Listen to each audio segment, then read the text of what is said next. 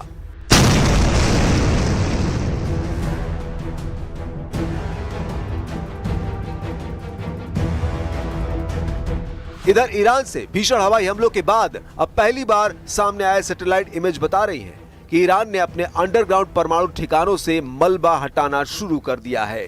तस्वीरों में साफ दिखाई दे रहा है कि फोर्डो न्यूक्लियर फैसिलिटी के पास खुदाई का काम जारी है। बुलडोजर और खुदाई मशीनें जमीन को समतल कर रही हैं और शायद कोई नया रास्ता भी तैयार किया जा रहा है। अमेरिका ने 22 जून को ईरान पर ऑपरेशन मिडनाइट हैमर लॉन्च किया था। इसके जरिए ईरान की 3 न्यूक्लियर साइट्स पर हमले किए गए। इन हमलों के बाद जो धमाका हुआ, उससे जो रोशनी निकली, उसे देखकर ऐसा लगा जैसे सुबह हो गई है। एक अमेरिकी पायलट ने हमले को याद करते हुए कहा कि उसने अब तक की सबसे चमकदार रोशनी देखी थी। इसे देखकर ऐसा लग रहा था जैसे सुबह हो गई। 14,000 किलोग्राम वाला GBU-57 बमों के विस्फोट के कारण धरती कांप उठी।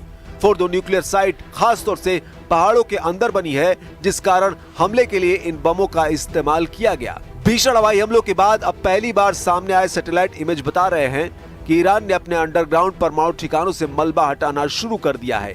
यही वजह है कि अमेरिका और इजराइल फिर से ईरान पर हमला करने की तैयारी कर रहे हैं। अगर ईरान पर दोबारा हमला हुआ तो ये तय मानिए, इस बार अमेरिका और इजराइल सुप्रीम लीडर खामेनेई को जान से मार सकते हैं और ईरान में मौजूद 10 एटम बम के लिए जरूरी 408 किलो यूरेनियम को भी तबाह कर सकते हैं।